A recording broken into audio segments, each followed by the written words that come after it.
Hello, it's Dumplet here.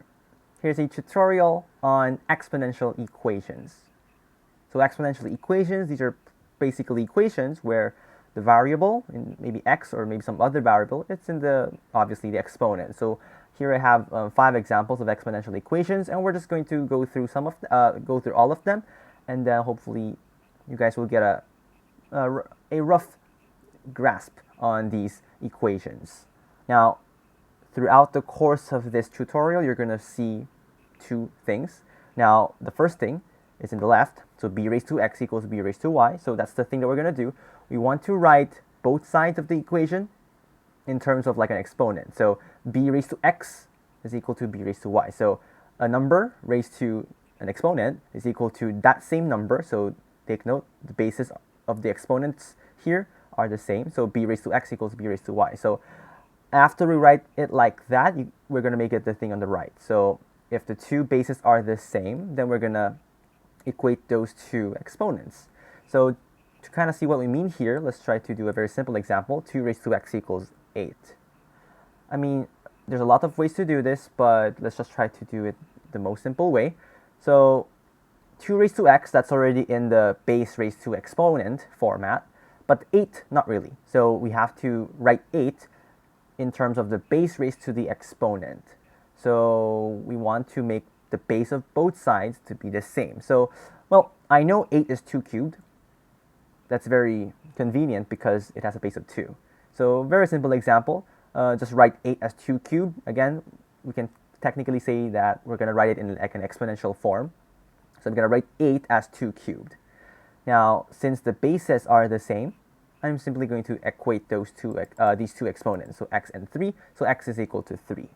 Now, obviously, there is a thing that you have to consider and make sure the base is not equal to 1. Well, why not equal to 1? Well, obviously, if it's 1, then it's going to be always 1, regardless of the exponent. So if the base is not equal to 1, then you have to make them the same base, and then you can equate the exponent. But if it is 1, then I think it's going to be a relatively easier question. But anyways, so we have two bases, so the 2 b's here are the same.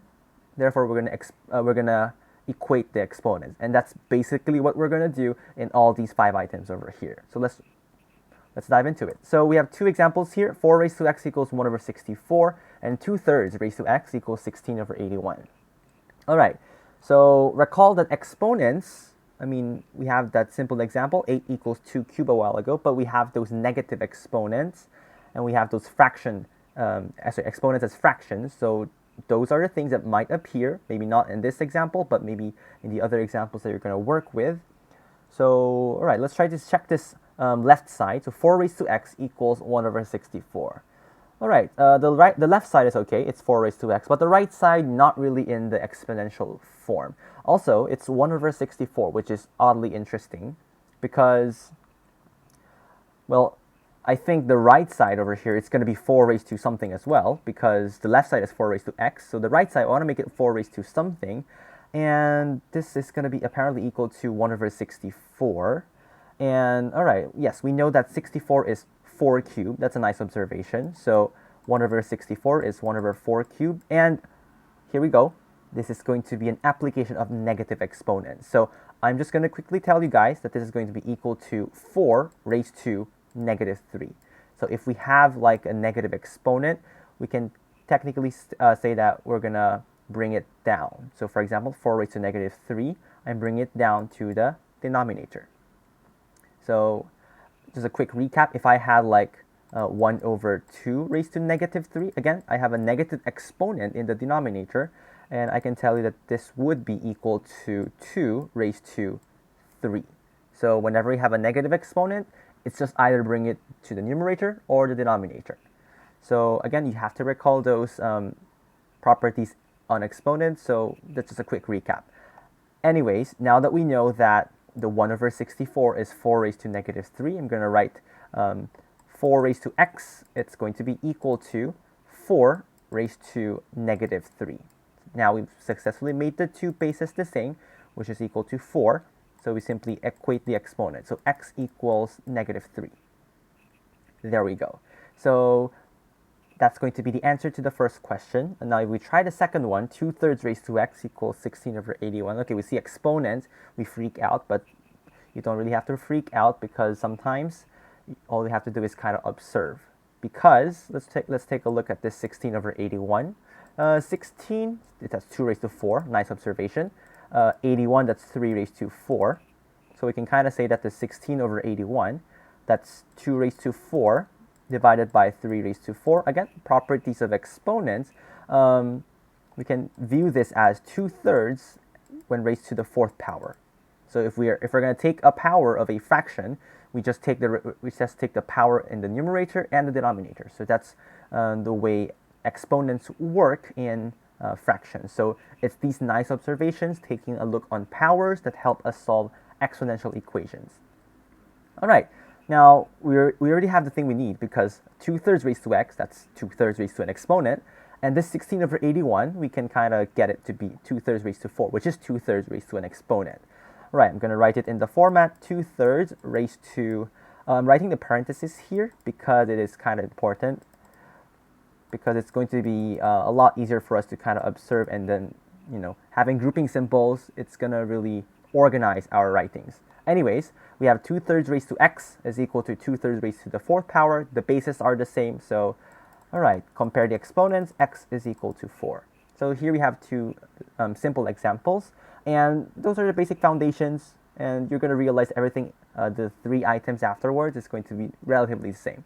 So again, the concept behind is make sure that you make the basis of the 2 sides the same, and then lastly compare the exponents. So we're starting with an exponential thing, and then we end up with a much more simple equation, just like this. So having an exponents, 4 raised to x and 4 raised to negative 3, we arrived at a better thing, which is x raised to negative 3. Easier to work with. And I mean, yes, we get the value of x immediately, but sometimes that's not always the case, just like in the next example. All right, there's probably a lot of ways to do this. So let's try to make some observations here. Now, for the base, we have 1/3 on the left and 9 on the right. I think they're kind of related to the 3 because 1/3, I'm pretty sure 1/3 is 3 raised to negative 1. Remember the property I just told you guys? It's going to be 1/3 raised to 1. So technically bring it to the denominator, because technically speaking, this 3 raised to negative 1, that's like 3 raised to negative 1 over 1 anyways. So you can kind of view it as that. So, all right, this 1/3, I can write it as 3 raised to negative 1. Again, having the grouping symbols is better because we can kind of easily make the nice observations. All right, so 3 raised to negative 1 raised to x is equal to, all right, 9 is 3 squared. All right, let's put the grouping symbol here. So 9 raised to 2x minus 1. All right, again, property of exponents here. So if I have a parentheses here, and then I have a raised to b, and I'm going to raise this to c, we're going to multiply these two exponents, a raised to bc.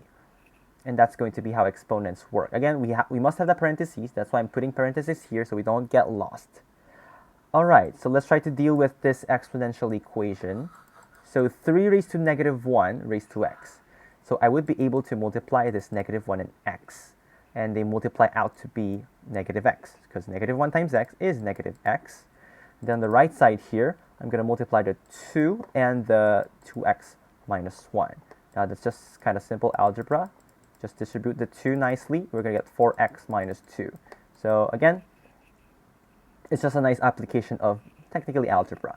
All right, so 3 raised to x equals 3 raised to, so our new exponent becomes 4x minus 2. All right, now you're going to make sense of the thing that we're going to do here. We have the same base, so we are going to equate the exponents. But we're not going to get a value of x immediately. If we're going to equate the exponents, negative x equals 4x minus 2. So we don't get the value of x immediately, as we did in the previous example, but we do get something a little bit more simple. Now in this case, it's just like an equation, and then we have to solve for x. Again, that's just simple algebra. Let's subtract 4x on both sides. That's going to give me negative 5x equals negative 2, and I think I can divide both sides by negative 5. x equals negative 2 over negative 5, right? The negative signs cancel, so x equals 2/5. I believe that's going to give us the answer. So when solving exponential equations, I mean, we have an answer of x equals 2/5. I'm pretty sure it's very hard to do trial and error here for that. So it's nice that we're able to make this nice observation out. All right, so that's going to be how we solve this question. Now let's try the next one. Roughly the same idea. We want to make the same base. We want to make the bases the same, equate the exponents, solve for whatever is required. All right, a while ago we had 1/3 and 9. Now we have 25 and 5. Now I think this is a little bit easier to work with because 25 is 5 squared.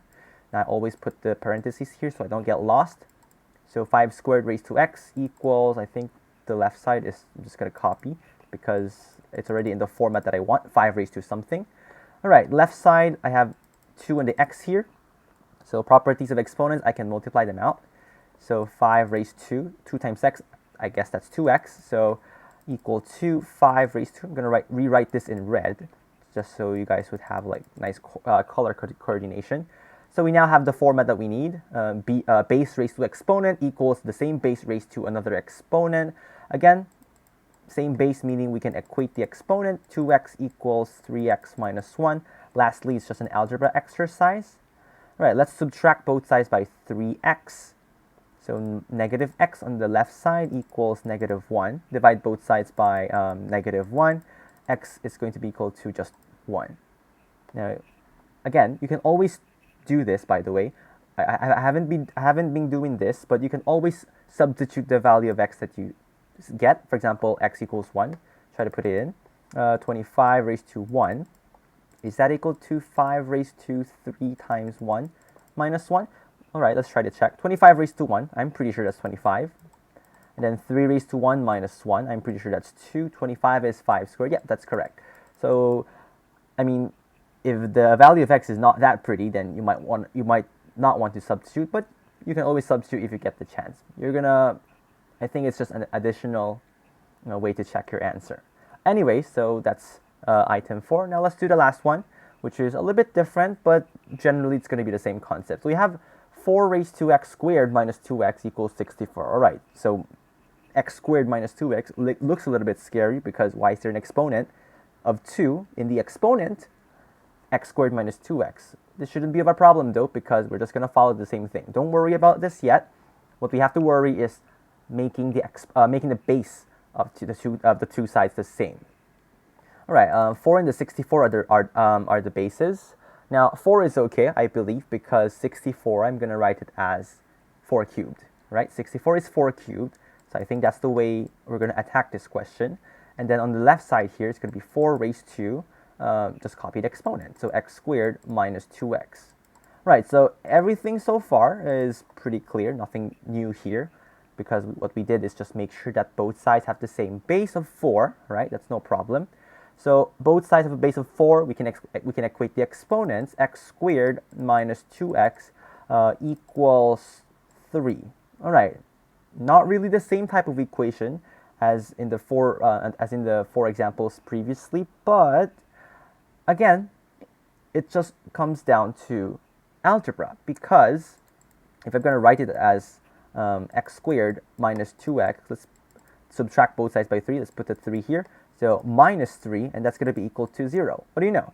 It has, we started with an exponential equation. We ended up with a quadratic equation. Right, sometimes that does happen. And again, what we are doing is just simplifying our work. So we started with an exponential equation. We got to just a quadratic equation, which we can solve via a lot of methods. We have the quadratic formula, factoring, completing the square. But luckily for us in this question, I think we can factor this. So last part is just an algebra exercise. So we have to factor this. So I think I can factor it as like, all right, we have x and x here because it's x squared. I think I'm going to do minus 3 and then plus 1. And that's going to be the factored form of this equation. And then lastly, it's just a matter of solving for x. Again, after we're able to compare the exponents or equate the exponents, everything else is just an algebra exercise. All right, so I think from here, what we have to do, if I recall correctly from my algebra lessons, I want these two factors to be equal to 0. So either the first one, x plus 1 is equal to 0, or the second one, x minus 3 is equal to 0. All right, the first one probably gives me x equals -1, and then the second one probably gives me x equals 3. And yeah, that's going to be the way to answer this question. All right, I have two values. Don't worry, it is possible to have two values, just like how we have two values in this quadratic equation. That's no problem. So obviously we got two answers. Then we're going to have two answers as well. So x equals -1 and 3. Now, in fact, if you substitute -1 and 3 back into the equation, you're going to get the same. You're going to realize that those two satisfy. So it makes sense. Both of them are correct. All right, so going back to the start here, exponential equations, they look very scary because they are exponents, but all we have to know is just make sure that you write them with the same base here of b, or depending on, I mean, there's a lot of ways to write the bases. It's totally up to you, but just make sure that you're able to do step 1, which is to write those two, write the two sides in the form base raised to exponent. We don't really care about the exponent, just make sure you have the base correctly. So base raised to exponent equals base raised to exponent, and then just use the property that we can equate the exponents after we made the bases the same. So we're going to end up with something like x equals y, and then everything else is just solving for x, either just a simple solving for x, maybe you're going to immediately get it, just like here. Maybe you're going to do a little bit of work, just like in these two examples, or you're going to do a little bit more of a work here because it is going to be quadratic. But nevertheless, it's going to be the same thing. All right, so hopefully you guys learned something new from this video, and I'll see you in the next one. Bye-bye.